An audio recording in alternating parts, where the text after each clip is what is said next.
Part 2। अब हमारे बच्चों का सवाल है तो ये तो करना ही पड़ेगा। कावेरी अपनी तीनों बेटियों को कुछ दिन के लिए घर से बाहर कहीं दूसरे शहर में रहने के लिए भेज देती है।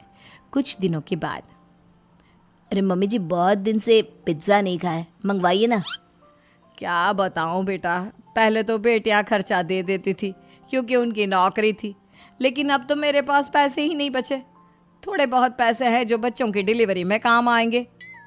लेकिन मम्मी जी, आपकी बेटियों को वापस आने में तो अभी बहुत वक्त बाकी है। वही सोच सोच कर परेशान हो रही हूँ। सोच रही हूँ कल से दूध भी बंद करवा देती हूँ। अब दूध वाले को देने के लिए पैसे भी तो नहीं है ना। अरे नहीं नहीं मम्मी जी, अगर दूध भी बंद करवा दोगी तो मुझे चाय कहाँ से मिलेगी, और चाय के बिना मैं तो मर ही जाऊंगा। क्या करूं बेटा, इसके अलावा हमारे पास कोई ऑप्शन नहीं है। मेरे पास पैसे ही नहीं बचे। इस तरह कावेरी जी धीरे धीरे अपने तीनों दामादों को पैसे देना बंद कर देती हैं और घर में खाने पीने की चीज़ें लाना भी बंद कर देती है। अब वो तीनों बुरी तरह से परेशान होने लगे थे और इसलिए एक दिन तीनों प्लान करके घर से बाहर निकलते हैं और बाजार में जाने के बाद, यार अच्छा खाना खाए हुए कितने दिन हो गए, पता नहीं कब अच्छा खाना मिलेगा। हमारी बीवियों के जाने के बाद तो हमारी हालत भिखारियों जैसी हो गई है यार। कुछ भी हो, मुझे तो आज पिज्ज़ा खाना ही खाना है। जेब में 1 रुपया नहीं और पिज्ज़ा खाएगा, कहाँ से आएंगे पैसे? अरे देख, वहाँ सामने बोर्ड पर क्या लिखा हुआ है, कंप्यूटर पर काम करने के लिए एक आदमी की आवश्यकता है। भाई मैं तो जा रहा हूँ, काम करूँगा और शाम तक पैसे लाकर आराम से पिज्ज़ा खाऊंगा। जा जा, तुझे कोई काम नहीं देने वाला, हम तो घर जा रहे हैं। चल भाई सुमित।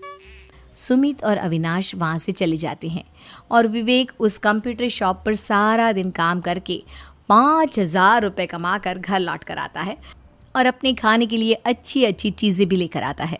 ये देखकर विवेक और सुमित के दिल में भी कुछ पैसे कमाने की इच्छा जागती है। अरे सुबह सुबह कहाँ चल दिए तुम?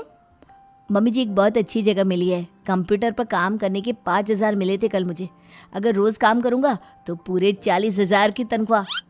अरे वाह, ये तो बहुत अच्छी बात है दामाद जी, आपको जाना ही चाहिए। सुमित और अविनाश विवेक को इस तरह तरक्की करते देखकर परेशान हो जाते हैं और वो दोनों भी काम की तलाश में निकल पड़ते हैं। धीरे धीरे उन दोनों को भी काम मिल जाता है।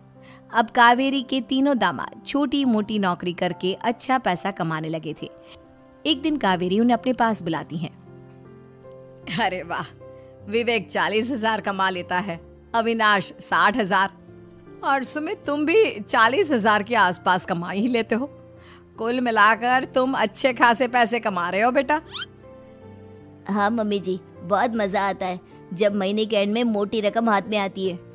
पूछिए मत मम्मी जी, घर में रहकर रोटी बना बना कर और तो जैसा महसूस होने लगा था मुझे तो। हाँ बेटा, तुम तीनों की बात तो बिल्कुल ठीक है।